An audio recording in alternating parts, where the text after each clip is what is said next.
우리 성도님들, 우리 토요 새벽 예배에 참여하신 여러분들을 진심으로 환영합니다.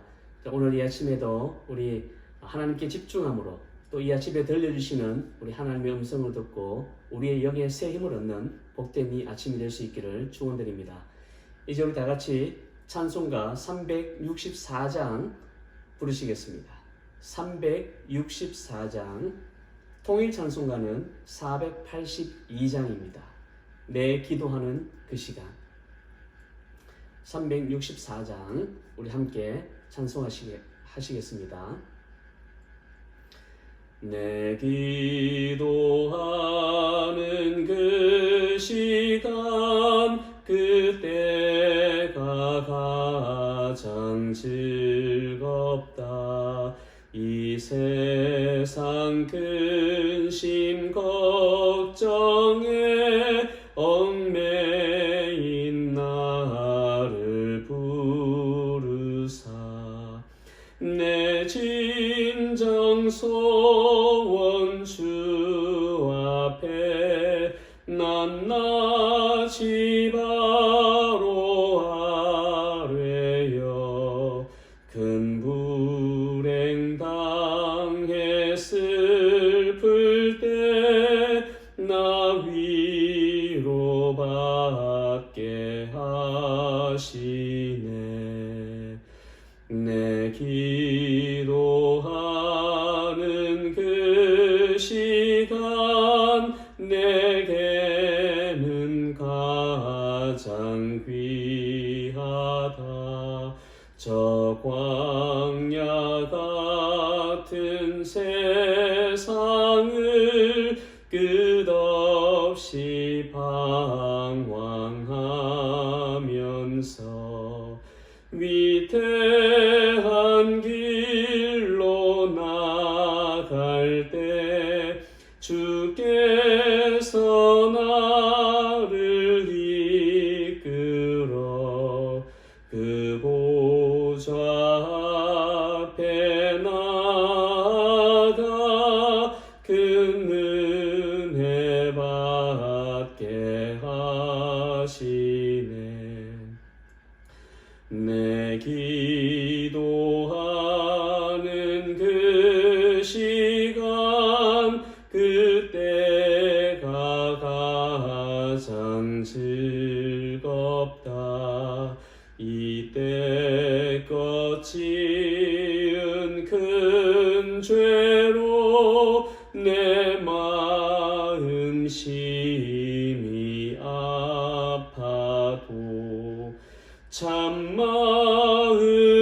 참마음으로 뉘우쳐 다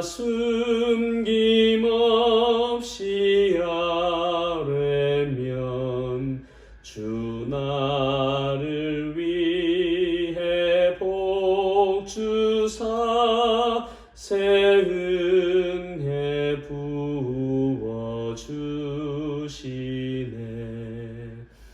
내 기도하는 그 시간 그때가 가장 즐겁다. 주 세상에서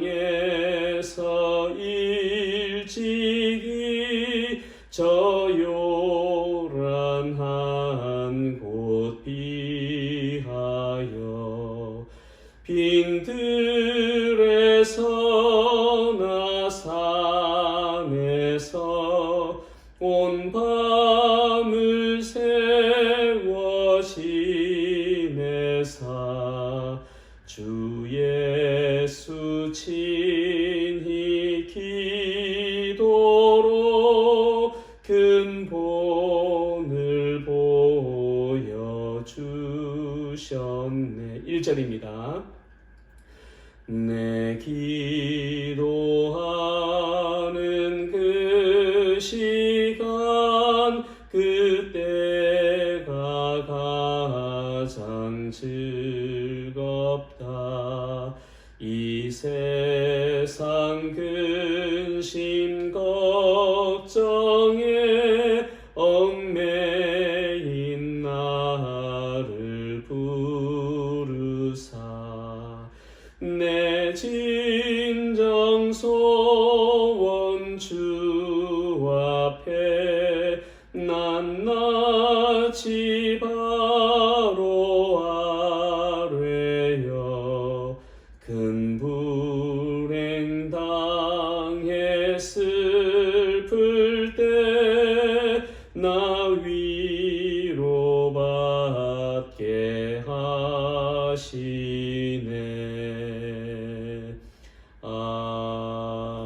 아멘.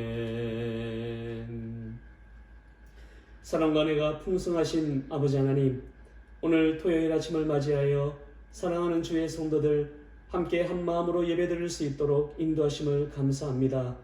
오늘 이 아침에 우리 하나님께서 친히 각 가정 위에 임재하여 주셔서 오늘도 피곤한 몸을 이끌고 잠을 깨어 하나님의 말씀을 사모하여 듣고자 하는 모든 심령들 위에 은혜에 은혜를 더하셔서 우리 마음속에 하나님이 주시는 평강과 기쁨이 가득 차는 이 아침이 될 수 있도록 인도하여 주시옵소서. 감사드리며 예수 그리스도의 이름으로 기도드립니다. 자, 오늘 하나님께서 저희 교회에 주신 말씀은 우리 디모데전서 6장 17절, 18절, 19절입니다. 디모데전서 6장 17절부터 19절 말씀 우리 다 찾으셔서 한 목소리로 함께 읽겠습니다. 디모데전서 6장 17절부터 19절 말씀 자, 같이 읽습니다. 내가 이 세대에서 부한 자들을 명하여 마음을 높이지 말고 정함이 없는 재물에 소망을 두지 말고 오직 우리에게 모든 것을 후히 주사 누리게 하시는 하나님께 두며 선을 행하고 선한 사업을 많이 하고 나누어 주기를 좋아하며 너그러운 자가 되게 하라. 이것이 장래에 자기를 위하여 좋은 터를 쌓아 참된 생명을 취하는 것이니라. 아멘. 자, 이제 우리 오늘로서 이제 디모데 전서를 이제 마치게 되는데요. 사도 바울은 지금까지 이제 교회 지도자들부터 시작해서 각 그 계층에 있는 사람들에게 이제 권면의 말씀을 이제 주지요. 근데 이제 이 편지를 이제 마무리하면서 마지막으로 이제 한 대상을 향해서 말씀을 권면하는데 바로 물질적으로 풍부한 부자들을 향해서 지금 권면을 하는 부분입니다. 사도 바울이 부자를 대상으로 이렇게 권면을 편지의 마지막에 하는 것은 사실은 굉장히 이례적이에요. 그런 다른 서신서에서는 이런 걸 찾아볼 수가 없습니다. 이렇게 어떻게 보면은 이제 이 당시에 글을 쓸 때에 가장 중요한 것은 제일 앞부분 아니면 제일 뒤에 쓰거든요. 그런데 오늘 이 부자들을 대상으로 하는 이 권면을 제일 마지막 부분에 썼다는 것은 아마도 지금 이 디모데가 있는 이 에베소 교회에 좀 물질적으로 넉넉한 그 부자들이 좀 교회 안에서의 아주 중요한 그 위치를 차지하고 있었던 것으로 그렇게 추측해 볼 수가 있습니다. 아무튼 바울은 여러 그 각계 계층의 그 골고루 이제 그 권면을 하면서 이 부자들에 대한 권면을 제일 마지막에 했다는 것. 이것은 아마 부자들에게 특별히 바울이 강조하고 싶은 부분이 있지 않을까. 이제 그렇게 우리가 생각해 볼 수가 있지요. 자, 그런데 이제 부자들에 관한 부분은 사실 앞에 이 9절에 보면은 이 부하려고 하는 자들 이런 표현이 있거든요. 그러니까 부자가 되기 위해서 또 부자가 되기 위한 사람들 그런 사람들에게도 사실 사도 바울이 한 말을 해요. 그게 뭐냐면은 부하려고 하는 사람들은 재물의 그 탐욕을 가지고 거기에 넘어질 수 있기 때문에 탐욕을 부리지 마라. 여기에 이제 초점을 맞추어서 사실은 권면을 했습니다. 그런데 이제 오늘 이 말씀은 이미 부자인 사람, 물질적인 그런 복을 이제 누리고 있는 사람, 또 물질이 많아서 좀 넉넉해서 거기에 전혀 이렇게 구애받지 않는 그런 사람들을 향해서 지금 이제 말씀을 하고 있는 것이에요. 제가 자주 강조하는 것이지만 지금 부자들을 향해서 권면하는 내용이라고 하지만 사실은 이거는 부자에게만 적용되는 것이 아니라 우리 모두에게 다 사실은 동일하게 적용해야 된다. 이거를 우리가 먼저 머리에 염두해 두고 오늘 말씀을 우리가 봐야 이 말씀을 하나도 놓치지 않고 우리의 삶에 적용을 할 수가 있다는 것입니다. 자, 오늘 이제 본문에 부자들에게 권면하는 그 내용을 이제 조금 이게 요약을 해보면 하지 말아야 될 권면 2가지, 그리고 해야 할 권면 4가지, 이렇게 나눠볼 수가 있습니다. 그래서 처음에는 하지 말아야 될 권면 2가지를 먼저 말씀하고 있어요. 17절을 보시면, 다시 보시면은 내가 이 세대에서 부한 자들을 명하여 이렇게 하고 그 다음에 보시면 마음을 높이지 말고, 그리고 정함이 없는 재물에 소망을 두지 말고, 이렇게 되어 있죠. 뒤에 이제 모든 것을 후히 이제 누리게 하시는 하나님께 두라, 이제 이런 말씀인데요. 어쨌든 지금 2가지를 하지 말라고 하는 거예요. 첫째가 뭐라고 했죠? 마음을 높이지 말고, 그 다음 2번째는 정함이 없는 재물에 소망을 두지 말라. 자, 먼저 마음을 높이지 말라. 이거는 이제 무슨 말씀이냐면, 쉽게 말해서 교만하지 말라는 말이에요. 교만하지 말라. 보통 이제 우리가 물질이 많게 되면 자신도 모르게 좀 교만하기가 쉽습니다. 내가 가지고 있는 물질, 남들보다 좀 많이 가지고 있으면 은근히 그게 좋은 의도든 나쁜 의도든 간에 사람의 마음이라는 게 좀 그런 것 같아요. 남들이 없는 걸 내가 가지고 있거나 남들이 누리지 못하는 걸 내가 누리면 은근히 그거를 꼭 말로 자랑하지 않더라도 그거를 좀 굉장히 뿌듯해하고 좀 자랑하고 뽐내고 싶어 하는 그런 마음이 있다는 것이죠. 벌써 거기에 이제 교만한 마음이 들어가는 것입니다. 물질이 많고 누릴 게 많으면 사실 정말 그 가난한 마음으로 하나님을 섬기고 예배하는 그게 참 쉽지가 않을 것 같아요. 그만큼 이제 많이 가지고 있는 사람들은 좀 신경 쓸 것도 많고 그렇기 때문에 신앙에 참 집중하기가 쉽지가 않겠죠. 그런 의미에서 자기가 가지고 있는 것, 자기가 누리고 있는 것을 은근히 자랑하거나 또 뽐낸다든지 또 마음속으로라도 그런 교만한 마음을 가지지 말라. 지금 이제 그거를 부자들에게 당부하고 있는 것이에요. 마음을 높이지 말라. 항상 그러니까 겸손한 마음을 가지라. 그런 말이죠. 자, 마음을 높이지 말고 자랑하거나 교만하지 말라. 내가 가지고 있는 이 물질을 가지고 자랑하거나 교만하지 말라. 이제 그게 이제 첫 번째 하지 말라는 덕목이고, 2번째는 정함이 없는 재물에 소망을 두지 말라 했습니다. 정함이 없는 재물에. 자, 정함이 없다. 이 말은 무슨 말이냐면 불확실하다는 뜻이에요. 불확실하다. 다시 말씀드리면 재물이라는 것은 결국 불확실하다는 거예요. 자, 그런데 우리는 어떻게 살아가요? 재물이 마치 가장 확실한 것처럼 그렇게 믿고 살아가잖아요. 정말 우리는 재물을 믿고 살아가요. 재물이 나의 모든 미래를 보장해 주는 것처럼 그렇게 우리는 재물에 매달려서 사실 살아가는 우리의 모습이 있습니다. 돈이면 제일이고 돈이면 다 된다는 그런 사고방식으로 사는 사람들이 많잖아요.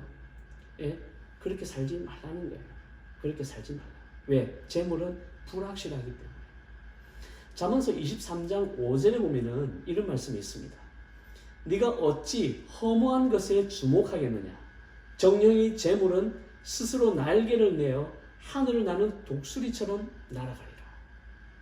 재물이 스스로 날개를 내어서 하늘을 나는 독수리처럼 날아간다. 무슨 말이에요? 순식간에 재물이 없어질 수 있다는 것을 지금 말하고 있는 거거든요.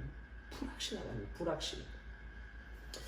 우리는 이 잠언에 나오는 지혜자의 말을 귀 기울여야 할 것입니다. 예수님도 재물에 대해서 많은 말씀을 하셨는데 특히 마태복음 6장 19절에 보면은 뭐라고 했냐면 너희를 위하여 보물을 땅에 쌓아두지 말라 이렇게 말씀을 하셨죠. 땅에 쌓아두지 말라. 보물을. 그것도 누구를 위하여? 내 자신을 위하여. 내 자신을 위하여 보물을 땅에 쌓아두지 말라.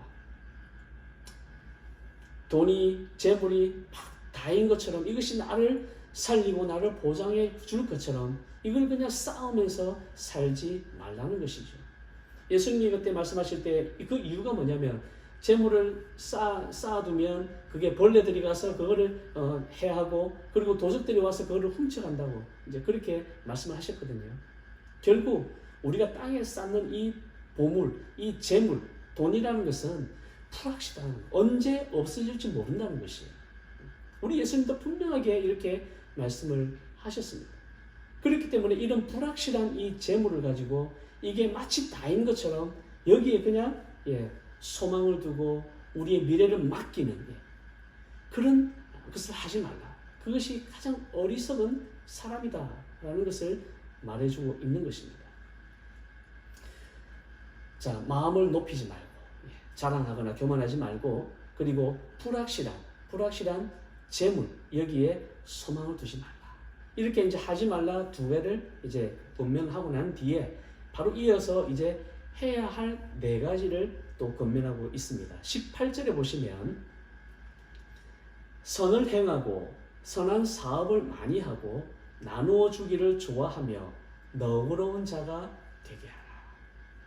자, 여기 네 가지를 지금 권면하고 있지만 사실 이 네 가지는 결국 하나로 좀 압축이 가능해요. 하나로. 결국 무슨 말을 하고자 하냐면은 나누라는 거예요. 나누어라. 뭐를 나누라는 거죠? 네가 가지고 있는 그 물질, 재물을 나누라는 거예요. 누구에게? 바로 도움이 필요한 사람, 연약한 사람, 나보다 못한 사람, 그런 사람들에게, 가난하고 도움이 필요한 사람들을 위해서 너의 재물을 나누어라. 지금 이 네 가지는 바로 그거를 말해주고 있는 것입니다. 결국 나눔과 구제를 지금 말하는 것이죠. 나눔과 구제. 여러분, 이 나눔과 구제는요, 초대교회 있잖아요. 초대교회. 사도행전을 보면 이제 초대교회가 이제 있잖아요. 그 초대교회가 정말 급속도로 막 부흥하는데, 여러분 사실 물론 성령의 역사가 기본적이지만 여러분 그 나눔과 구제가 여러분 이 초대교회의 부흥에 아주 중요한 그 원동력이라는 것 여러분 아세요? 바로 그것입니다. 나눔과 구제가 초대교회를 아주 막 왕성하고 부흥하도록 만든 그 원동력이에요. 원동력. 사도행전을 보면은 이제 오순절 그 성령 강림 이후에 사실은 교회라는 게 갑자기 이제 생겨난 거거든요. 성령 강림 이후로 그냥 갑자기 교회 공동체가 생겨난 거예요. 예수 그리스도를, 성령을 받아가지고 그 예수 그리스도를 나의 구세주로 믿는 제자들이 갑자기 많아진 겁니다. 많아지는데 다 어떻게 이 제자들을 수용할 수가 있어요. 그런데 그 성령을 받은, 즉 이제 성령은 질서의 하나님이시잖아요. 질서의 하나님이신 이 성령께서, 성령을 받은 사람들이, 자, 내가 이제 집이 있어요. 집이 있으니까 야, 이거를 내가 교회를 위해서 나의 집을 오픈해야 되겠다. 그래서 그때 성령을 받은 제자들 중에 집이 있는 그 제자들이 자기의 집을 오픈해가지고 그러면서 가정교회가 이렇게 모임이 형성이 된 거예요. 여러분, 초대교회는 그 많은 숫자가 한 장소에서 모인 게 아니고요. 몇십 명, 뭐 10명에서 때로는 뭐 20, 30명 이런 식으로 다 가정에서 모인 그 모든 집합체가 초대교회였어요. 그런데 다 어디에서 모였겠어요? 집이 있는 사람, 집이 있는 사람들이 자기의 집을 오픈해가지고 교회로 사용하도록 그렇게 한 것이죠.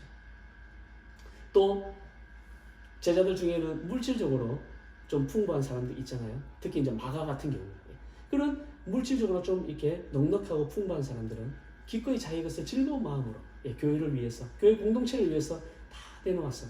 그거를 이제 도움이 필요한 사람들과 다 나누는 이런 나눔과 구제가 사실은 초대교회에 굉장히 활발하게, 우리가 정말 상상할 수 없을 정도로 활발하게 이루어졌던 것이 바로 초대교회의 특성이었습니다.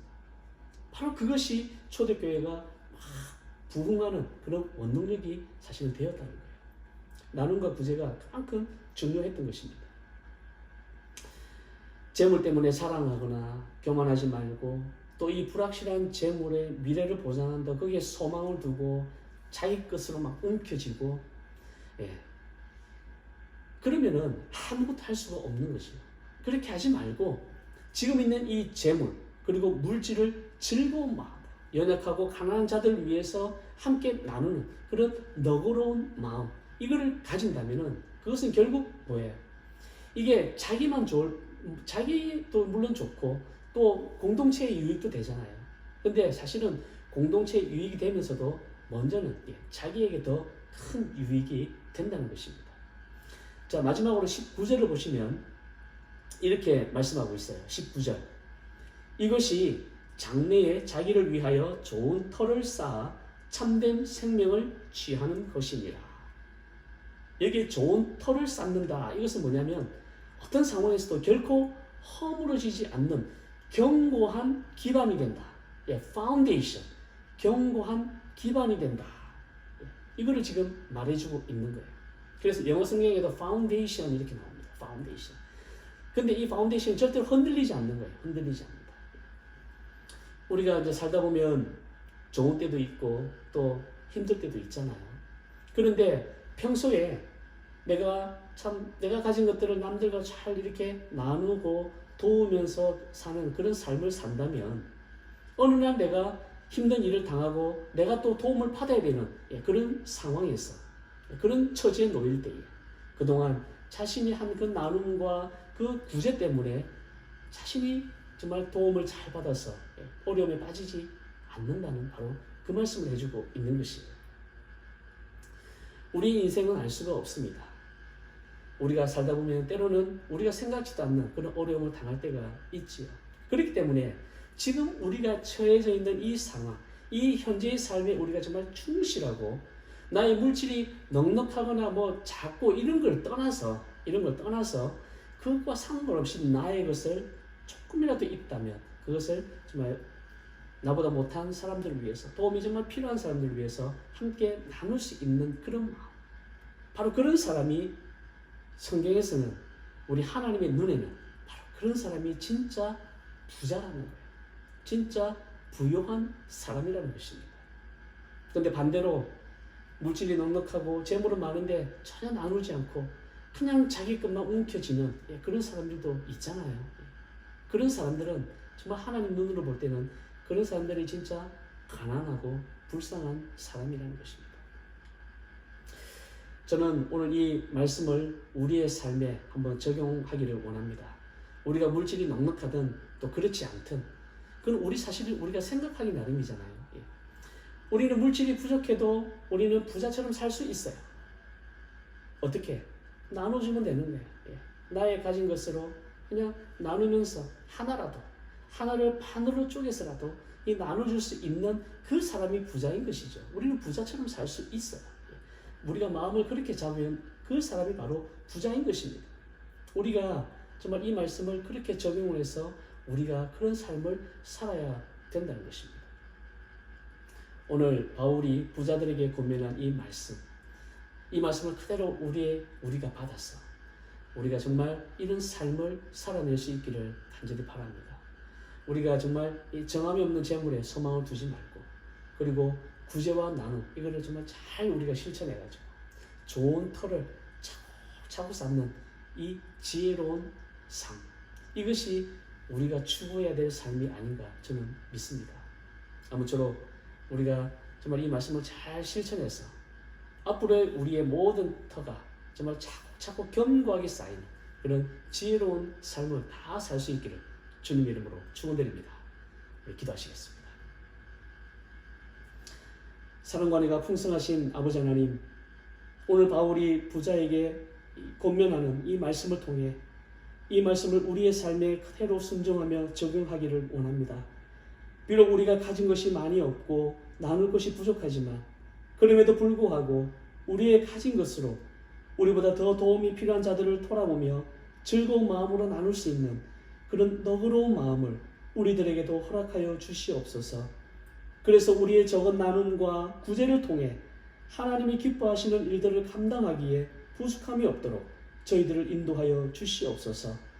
그래서 이 땅에 좋은 터를 쌓는 지혜로운 삶을 살아 하나님을 기쁘시게 할 뿐만 아니라 교회도 더욱 견고하게 세우는 저희들이 다 될 수 있도록 인도하여 주시옵소서. 감사드리며 예수 그리스도의 이름으로 기도드립니다. 주님 가르쳐주신 기도로 예배를 마칩니다. 하늘에 계신 우리 아버지여, 이름이 거룩히 여김을 받으시오며 나라에 임하옵시오며 뜻이 하늘에서 이루어진 것 같이 땅에서도 이루어지이다. 오늘날 우리에게 일용할 양식을 주옵시고 우리가 우리에게 죄 지은 자를 사하여 준 것 같이 우리의 죄를 사하여 주옵시고 우리를 시험에 들게 하지 마옵시며 다만 악에서 구하옵소서.